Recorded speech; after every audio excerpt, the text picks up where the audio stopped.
What's up, guys? Hope you're doing well so far. Let's cut straight to the chase. You are watching Bucky Reviews Star Trek Deep Space Nine Season 1. Today we have Episode 4, Babel, or Babel, I guess, as in the Tower of Babel from the Bible. We're talking about the episode in which everyone's language gets all jumbled up and garbled. And it's alright, it's serviceable. So I have a number of things to say about that episode right now. Before we get into that, be sure to drop a like and subscribe to the channel if you are new or returning viewer of the channel and have not yet subscribed. I'm going to pull up my script, run the intro, and I will see you. Sweet. I will see you on the other side.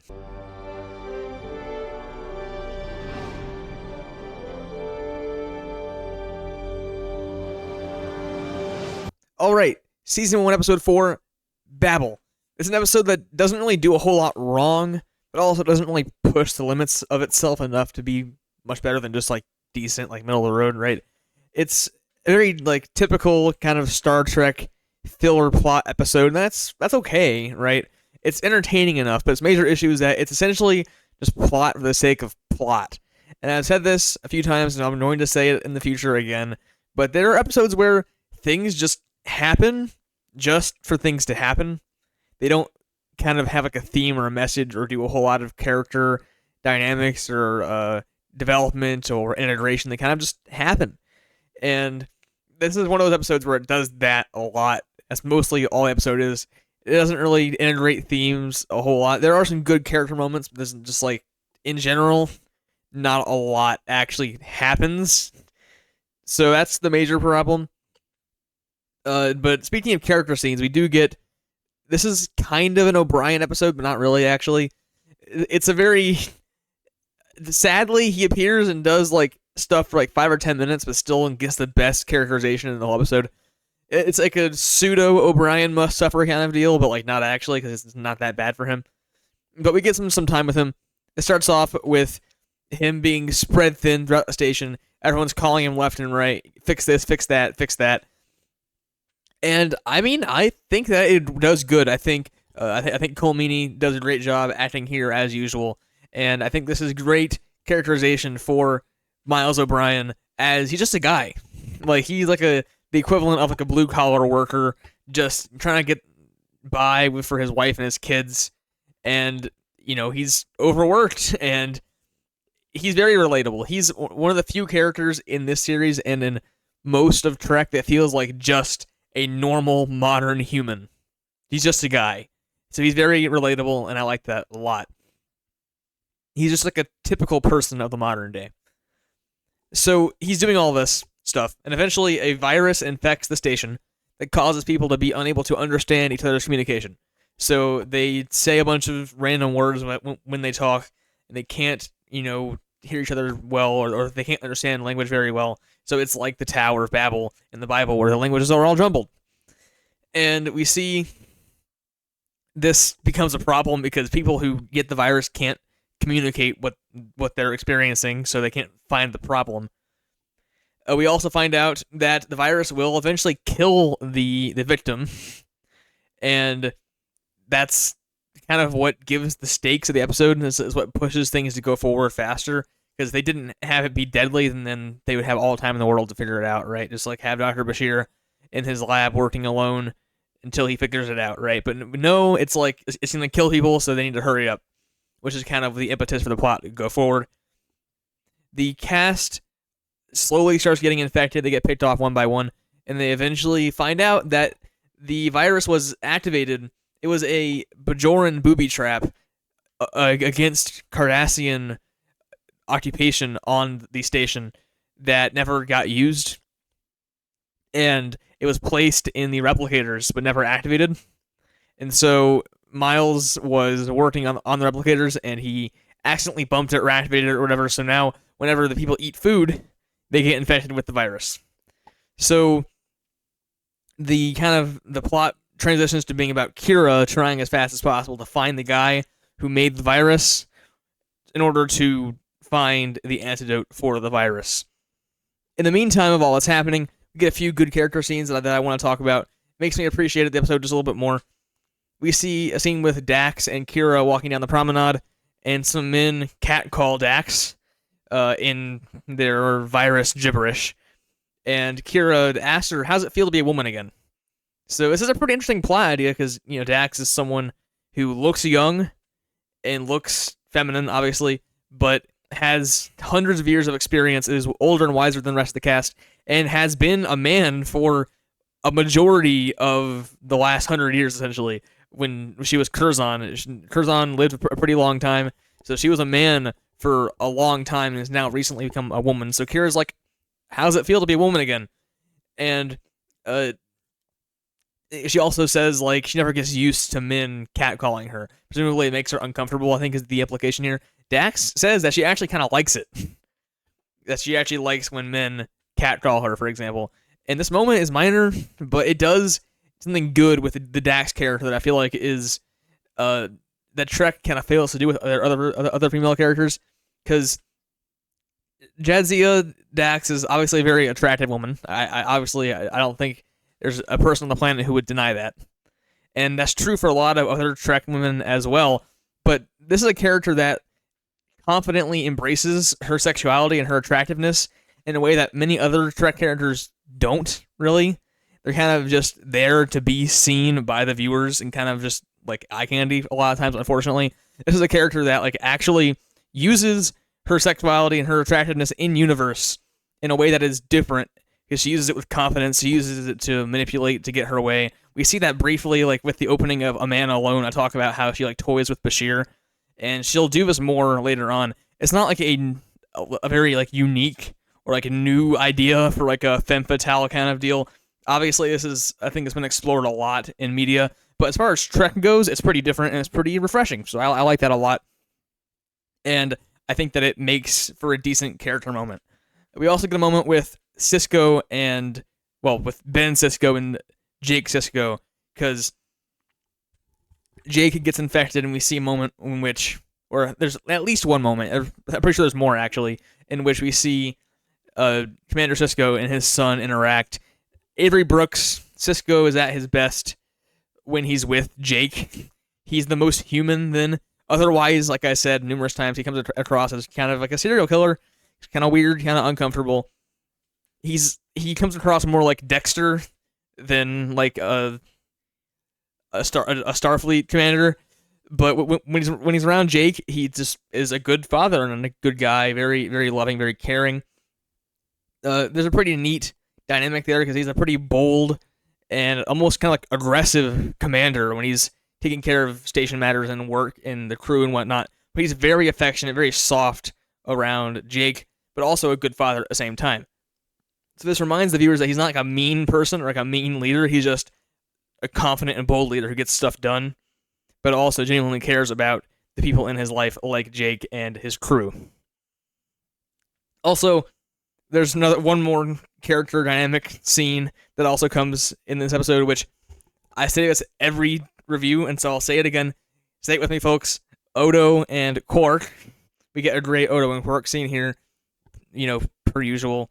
I mean, that happens basically every episode. Obviously, the writers know that this is a dynamic that works and will continue to, so that they'll keep doing this throughout the entire series, basically every episode at this point, which I think is great because it's very entertaining and very well done.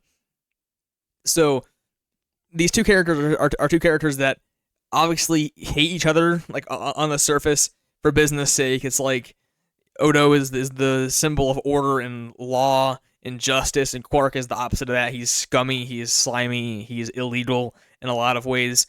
And so on the surface, they must despise each other, you'd think. However, deep down, you find that they actually do care a lot, and they kind of need each other, because, without Quark, Odo don't got anything to do with the station, because for the most part, Quark is like 95% of the problems on the station. And without Odo, Quark doesn't I doubt he takes as much joy or has as much fun being a criminal without Odo to piss off, So they give each other a lot of banter, and it reveals a lot about Odo. Actually, I feel like we get more character development from what Quark says to Odo and how Odo responds to it than anything else in this entire show. Because Quark knows Odo better than anybody else, because they were on the station before the Starfleet came, and they already have a history, and he knows Odo's insecurities and how to tap into them and how to push his buttons.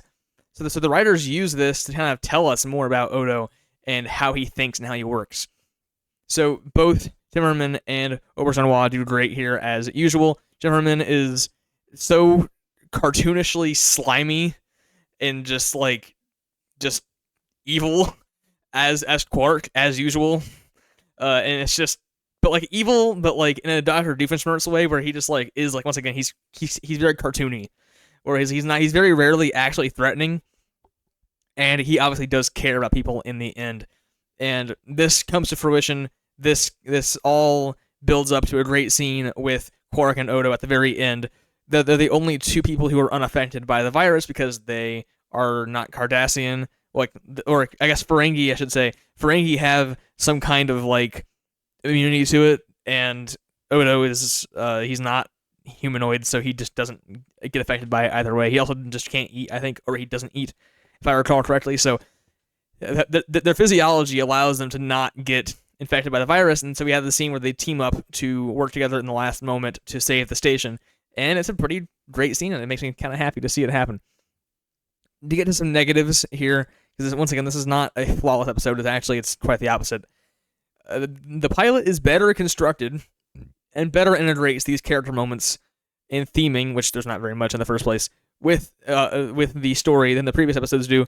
However, the interactions with Kira and the Bajoran doctor, who I mentioned earlier, who presumably can make the antidote, come across as very strange and kind of just unbelievable. It takes me out of the scene, out of the show, because it's just hard to believe that this is actually happening. Kira is unreasonably rude to this doctor, who she believes is their only chance of finding a cure. She kidnaps the guy, knocks him out at one point, I think, and this is the person who she needs help from.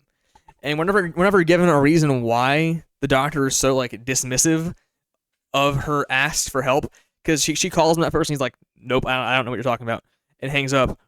But whenever given a reason as to why he wouldn't want to help, you can kind of extrapolate and assume oh, he feels bad about the booby trap or the virus that he made, or he just doesn't want to be associated with that anymore. His time in the dealing with that kind of stuff is over.